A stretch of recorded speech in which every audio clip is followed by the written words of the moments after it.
Hi, welcome to Nisha spices. ഇന്ന് നമ്മളൊരു യാത്ര പോവാ. എങ്ങോട്ടാ പോകുന്നതെന്നൊക്കെ ഇപ്പൊ എല്ലാവർക്കും തമിഴിലൊക്കെ കണ്ട് പിടികിട്ടി കാണും. കണ്ണൂർ യാത്രയാണ്. അപ്പൊ നമ്മൾ സ്റ്റാർട്ട് ചെയ്യുന്നത് നെടുമ്പാശ്ശേരി എയർപോർട്ടിൽ നിന്നാണ്. ഇപ്പൊ ഞാൻ വീട്ടിൽ നിൽക്കുന്നതേ ഉള്ളൂ. വീട്ടിൽ നിന്ന് ഇപ്പം അച്ഛനും അമ്മയും എൻ്റെ അമ്മയും ഒക്കെ റെഡി ആവുന്നേ ഉള്ളൂ. എൻ്റെണ്ണും ഞാനും ഒക്കെ റെഡിയായി ഇവിടെ ഇരിക്കുക, വെയിറ്റ് ചെയ്ത്. അപ്പം ഇവിടെ നിന്ന് ഊബർ വിളിച്ച് നെടുമ്പാശ്ശേരി പോകണം. അവിടെ നിന്ന് കണ്ണൂർ എയർപോർട്ടിലെത്തിയിട്ട് നമുക്ക് ബാക്കി വിശേഷങ്ങൾ കാണാം. അപ്പം എല്ലാവരും എൻ്റെ ഒപ്പം കണ്ണൂർ ഒക്കെ ഒന്ന് കണ്ടിട്ട് തിരിച്ചു വന്നു. ഊബർ വിളിച്ചോണ്ടിരിക്കുകയാണ്.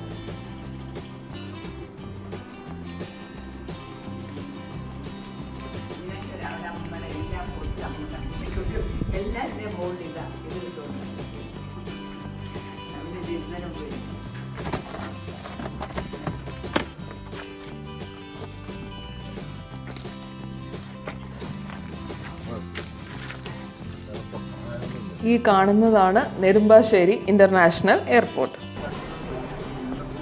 ഞങ്ങൾ സെക്യൂരിറ്റി ചെക്കിനൊക്കെ കഴിഞ്ഞ് എയർപോർട്ടിൻ്റെ അകത്തൂടെ നടന്നുകൊണ്ടിരിക്കുകയാണ്. ഇപ്പം ഗേറ്റിലോട്ട് പൊയ്ക്കൊണ്ടിരിക്കുക. ഗേറ്റ് നമ്പർ 11 ഞങ്ങളുടേത്.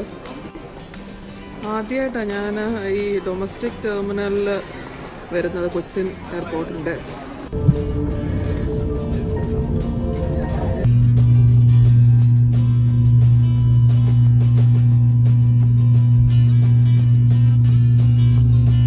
നമ്മൾ കണ്ണൂർ എയർപോർട്ടിൽ ലാൻഡ് ചെയ്തു. അതുകൊണ്ട് ഞാൻ എയർപോർട്ട് ഒന്ന് ചുറ്റിന് ഇവിടെ നിന്നുള്ള വ്യൂ ഒന്ന് കാണിച്ചു തരാം. ഇതാ ഞങ്ങൾ വന്ന ഫ്ലൈറ്റ്.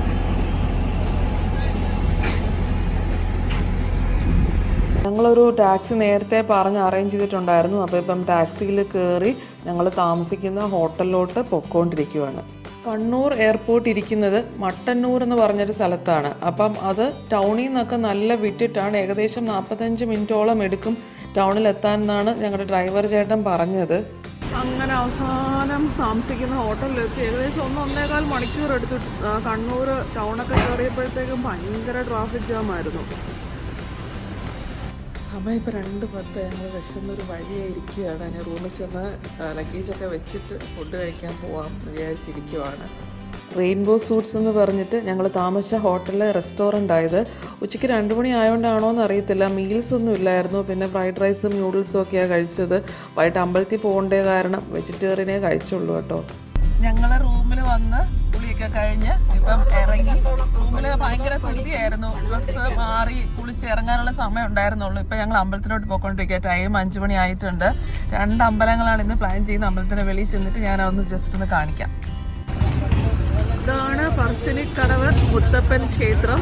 ഇതിപ്പം തൊട്ടടുത്ത് വരെ നമുക്ക് കാറിൽ വരാവുന്ന സ്ഥലമാണ്. ശരിക്കും കുറച്ച് മാറിയായിട്ട് കാറ് പാർക്ക് ചെയ്തിട്ട് സ്റ്റെപ്പ് ഇറങ്ങി വരാവുന്നൊരു സ്ഥലമുണ്ട്. അത് പഴയ എൻട്രൻസ് ആണ്. ഇതിപ്പം പുതിയതായിട്ട് സൈഡ് വരെ റോഡിൽ നമുക്ക് കാറിൽ തന്നെ വന്നിട്ട് കുറച്ച് അങ്ങോട്ട് നടന്നാൽ മതി ഫ്രണ്ടിലോട്ട്. ഈ പോകുന്ന വഴി മുഴുവൻ ഇങ്ങനത്തെ കുഞ്ഞു കുഞ്ഞു കടകളാണ്. ഒരുപാട് കടകളുണ്ട് ഇവിടെ സൈഡിലും. ശരിക്കും ഒത്തിരി സമയം ഉണ്ടെങ്കിൽ നമുക്ക് നിന്ന് മേടിക്കാൻ അങ്ങനെ ഒരുപാട് കടകളുണ്ട്. പക്ഷേ ഇപ്പം തന്നെ സമയം 5:50 ഞങ്ങൾക്ക് 7 മണിക്ക് രാജരാജേശ്വർ ടെമ്പിളിൽ അവിടെ എത്തിയാലേ അവിടെ നിന്ന് നന്നായിട്ട് തൊഴാൻ പറ്റത്തുള്ളൂ. ഇതാണ് അമ്പലത്തിൻ്റെ എൻട്രൻസ്. ഇതാണ് ശ്രീ പറശ്ശിനിക്കടവ് മുത്തപ്പൻ ക്ഷേത്രം.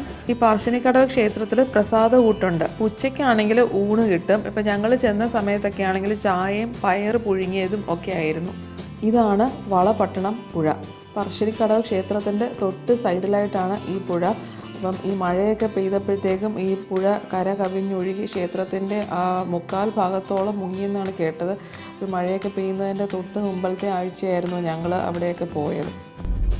ഞങ്ങൾ പറശ്ശിനിക്കടവ് മുത്തപ്പൻ ക്ഷേത്രത്തിൽ നിന്ന് ഇറങ്ങി. അവിടെ ശരിക്കും ദീപാരാധന സമയത്താണ് മുഴുവനായിട്ട് നട തുറക്കുക. ഇപ്പം ശരിക്കും ഒരു ഗ്രില്ലിനകത്തൂടെ കാണാൻ പറ്റത്തേ ഉള്ളൂ. അപ്പം നന്നായിട്ട് തൊഴണം എന്നൊക്കെ ഉണ്ടെങ്കിൽ ആ ശരിക്കും ദീപാരാധന 6:30 സമയത്തോടു കൂടി, അത് ഓരോ ദിവസം വ്യത്യാസം വരും, ആ സമയത്തോടുകൂടി ചെല്ലുന്നതാണ് നല്ലത്. ഞങ്ങൾക്കിപ്പം മറ്റ് രാജരാജേശ്വര ക്ഷേത്രത്തിൽ എത്തേണ്ടത് കാരണം അവിടെ നിന്ന് ഞങ്ങൾ ഇറങ്ങിയിട്ടുണ്ട്. ഗ്രില്ലിനകത്തൂടെ നമുക്ക് ഒരുമാതിരിയൊക്കെ ഒരുവിധമൊക്കെ കാണാൻ പറ്റും കേട്ടോ.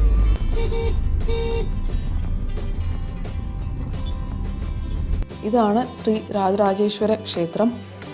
ഇത് അമ്പലത്തിൻ്റെ കയറിക്കഴിഞ്ഞ് തൊട്ട് വെളിവശമാണ്. അച്ഛൻ്റെ കയ്യിൽ ഫോൺ അറിയാതെ ബാഗിലിരുന്നു. അങ്ങനെ അച്ഛൻ്റെ ഫോൺ വെച്ച് ഞങ്ങൾ എടുക്കും. അച്ഛനിപ്പം ബാഗ് ഞങ്ങളെ തന്നിട്ട് അകത്തോട്ട് കയറി. അകത്തോട്ട് ബാഗും ഫോണും ഒന്നും സമ്മതിക്കത്തില്ല. നമുക്ക് ഇവിടെ സ്ത്രീകൾക്ക് രാത്രിയിൽ 7 മണി കഴിഞ്ഞിട്ടേ അകത്തോട്ട് കയറാൻ പറ്റത്തുള്ളൂ. അപ്പോൾ ആ സമയം അനുസരിച്ച് കയറാൻ ഉദ്ദേശിക്കുന്നവരാണ് വരേണ്ടത്. പിന്നെ നമുക്ക് നെയ്വിളക്ക് മേടിക്കുകയാണെങ്കിൽ ആ നടയുടെ ഫ്രണ്ടിലോട്ട് സ്റ്റെപ്പ് കയറി മുകളിൽ ചെല്ലാം. നടയുടെ തൊട്ട് ഫ്രണ്ടിൽ ചെല്ലാം. നെയ്യമൃതം എന്നാണ് അതിൻ്റെ പേര്. ഒരു 5 രൂപയുടെ ഒരു നെയ്യമൃതൻ്റെ ഒരു ഇത് മേടിച്ചാൽ അകത്ത് വരെ ചെല്ലാൻ പറ്റും. അത് സ്ത്രീകൾക്കും പുരുഷന്മാർക്കും ഒക്കെ അകത്തോട്ട് ചെല്ലാൻ പറ്റും. ഇപ്പോൾ രാത്രി ആയതുകൊണ്ട് അങ്ങനെ ക്ലിയറായിട്ട് വ്യൂ കാണുന്നില്ല, മഴയും പെയ്യുന്നുണ്ട്. ഈ MRI റെസ്റ്റോറൻറ്റിൽ നിന്ന് ഞങ്ങൾ നാടൻ കറികളൊക്കെ ഓർഡർ ചെയ്ത് എല്ലാം നല്ല ടേസ്റ്റി ആയിരുന്നു കേട്ടോ. ചിക്കനും വെജും ഒക്കെ ടേസ്റ്റി ആയിരുന്നു. അവിടെ ഐസ്ക്രീം നല്ല വെറൈറ്റീസൊക്കെ ഉണ്ട്. അവിടെ ഈ ജ്യൂസും ഷേക്കും അങ്ങനത്തെ അതിന് സ്പെഷ്യൽ കൗണ്ടറൊക്കെ ഉണ്ട്. വെളിയിൽ തന്നെ ഒരു ബേക്കറിയൊക്കെ ഉണ്ട്. ഭയങ്കര ആളായിരുന്നു. എനിക്ക് തോന്നുന്നു നല്ല ഫേമസ് ആയിട്ടുള്ള റെസ്റ്റോറൻ്റ് ആയിരിക്കും കണ്ണൂർ. പക്ഷെ അത്ര തിരക്കായിരുന്നു അവിടെ. അടുത്ത ദിവസം രാവിലെ റെഡിയായി കഴിഞ്ഞപ്പം താമസിക്കുന്ന ഹോട്ടലിൻ്റെ കോറിഡോറിൽ കൂടെ ഒരു ഫോട്ടോഷൂട്ട് നടത്തിയതാണ്. ഇപ്പം നെക്സ്റ്റ് ഡേ മോർണിംഗ് ഞങ്ങൾ റെഡി ആയിട്ട് ബ്രേക്ക്ഫാസ്റ്റ് കഴിക്കാനായിട്ട് ഇവിടെ താമസിക്കുന്ന ഹോട്ടലിൽ തന്നെ റെസ്റ്റോറൻറ്റിൽ വന്നേക്കാം. ബ്രേക്ക്ഫാസ്റ്റ് കഴിച്ചിട്ട് നേരെ അടുത്ത അമ്പലത്തിരുമൃതങ്ക ശൈലേശ്വരി എന്ന് പറഞ്ഞ ക്ഷേത്രത്തിലോട്ട് പോകും. ബ്രേക്ക്ഫാസ്റ്റ് ബഫെയാണ്. ഞാനിവിടെ പൂരി ഉപ്മാവും ഒക്കെ കഴിച്ചുകൊണ്ടിരിക്കുക. ബ്രേക്ക്ഫാസ്റ്റ് കഴിക്കുന്ന സമയത്ത് എല്ലാവരും കൂടെ പൊരിഞ്ഞ ഡിസ്കഷനിലാണ്. ബ്രേക്ക്ഫാസ്റ്റ് കഴിഞ്ഞിട്ട് ഞങ്ങൾ തിരിച്ച് റൂമിൽ വന്നു. ഇവിടെ നിന്ന് ഇപ്പം തന്നെ വെക്കേറ്റ് ചെയ്ത് ഇറങ്ങും. പക്ഷേ എയർപോർട്ടിൻ്റെ അടുത്താണ് നമ്മൾ പോകുന്ന മൃദംഗശൈലേശ്വരി ക്ഷേത്രം. അപ്പോൾ ഇവിടെ നിന്ന് ഏകദേശം 1.5 മണിക്കൂർ, നമ്മുടെ കണ്ണൂർ ടൗണിൽ നിന്ന് 1.5 മണിക്കൂർ ദൂരമുണ്ട്. അപ്പം റൂം വെക്കേറ്റ് ചെയ്ത് ലഗേജൊക്കെ ആയിട്ട് അങ്ങ് ഇവിടെ നിന്ന് ഇറങ്ങും. അല്ലെങ്കിൽ ഞങ്ങളുടെ ഫ്ലൈറ്റിന് മുമ്പ് അവിടെ എത്തത്തില്ല.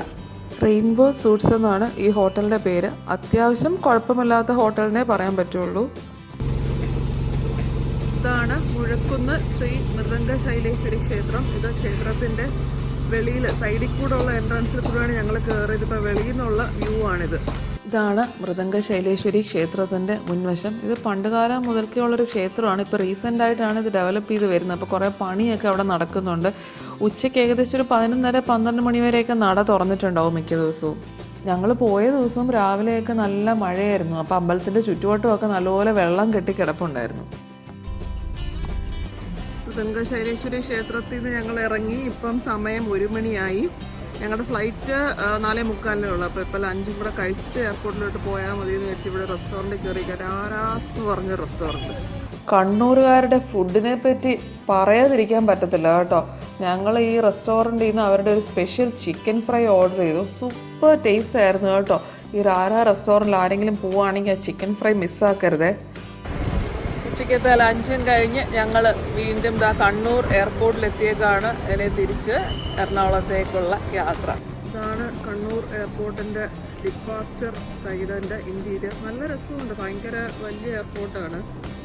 ട്രിവാൻഡ്രം എയർപോർട്ടിനേക്കാളും ഡെഫിനറ്റ്ലി വലുതാണ്. നെടുമ്പാശ്ശേരിയുടെ അത്രയും ഇല്ലാന്ന് തോന്നുന്നു. ട്രിവാൻഡ്രം എയർപോർട്ടിനേക്കാളും ഒത്തിരി വലിയ എയർപോർട്ടാണ്. ഞങ്ങൾ കുറേ നേരത്തെ എത്തിയിട്ടുണ്ട്. മുരളിയേട്ടനെയും ഷർട്ടൊക്കെ ചേഞ്ച് ചെയ്യുന്നുണ്ട്. അങ്ങനെ ഞങ്ങളുടെ കണ്ണൂർ യാത്ര ഇവിടെ അവസാനിക്കുകയാണ്. നല്ലൊരു ട്രിപ്പായിരുന്നു. എല്ലാവരുമായിട്ട് പോയത്. കുറച്ച് അമ്പലങ്ങളൊക്കെ കാണാൻ പറ്റി. കണ്ണൂർ വിസിറ്റ് ചെയ്യാൻ പറ്റി. ഞാൻ ആദ്യമായിട്ടാണ് ഈ കണ്ണൂർ ഭാഗത്തൊക്കെ പോകുന്നത്.